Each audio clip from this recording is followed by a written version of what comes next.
Shalom, saudara yang terkasih, termulia, dan yang sentiasa mendengar dan bersama di dalam renungan harian kita.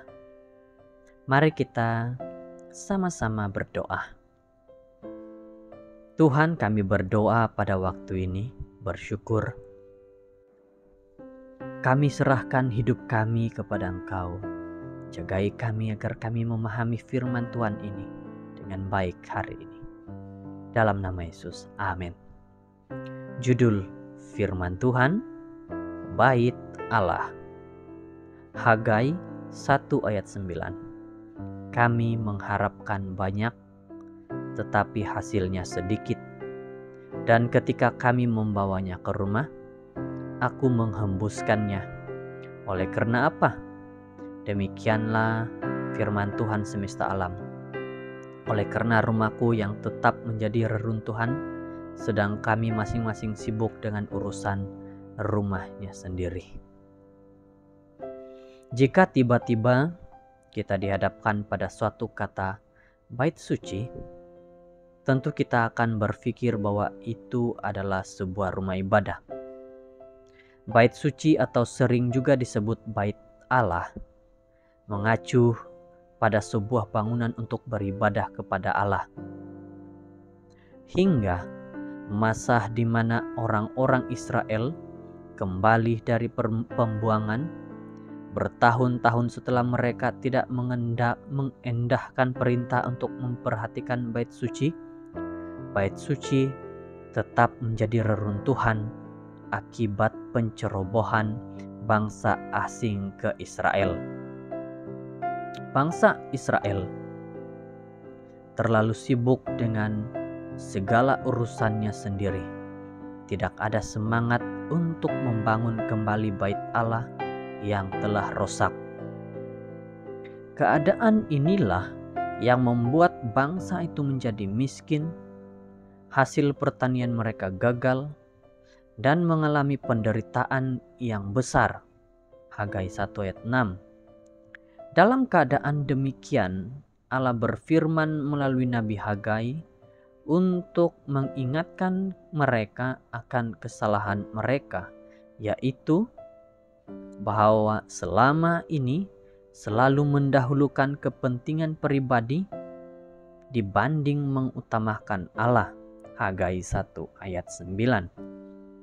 Saat ini, perintah Allah masih terus berlaku, namun tidak lagi semata-mata tertuju kepada bangunan fisikal saja atau gereja, atau bahwa kita telah menjadi percaya dengan menyebut bangunan fisikal saja, menyebut diri kita sebagai Kristen. Lebih dari itu, Allah rindu ingin membangun bangunan rohani, kehidupan iman. Kita sudah berdiri dengan megah. Tidak ada lagi reruntuhan di sini, di sana yang belum dibereskan. Yesaya 59 ayat 2. Allah menghendaki kita untuk lebih lagi bangkit dan bekerja pelayanan untuk memperindah bangunan rohani, sehingga Dia yang setia dan adil berkenan hadir dalam hidup kita.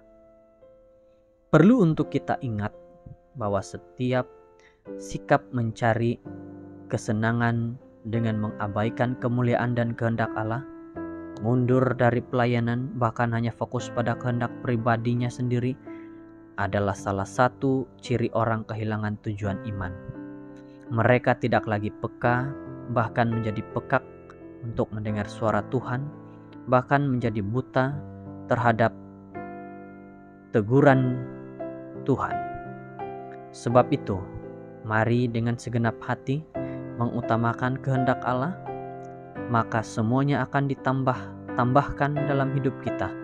Matius 6 ayat 33. Kamu mengharap banyak, tetapi hasilnya sedikit. Dan ketika kamu membawanya ke rumah, aku menghembuskannya. Oleh karena apa? Demikianlah firman Tuhan semesta alam.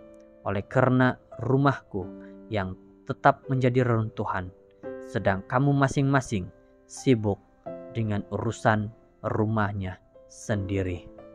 Saudara, Tuhan mengajak kita hari ini, terutamanya di dalam membangun ataupun menguatkan iman kerohanian kita, diri kita sendiri, bait suci dalam kehidupan harian kita.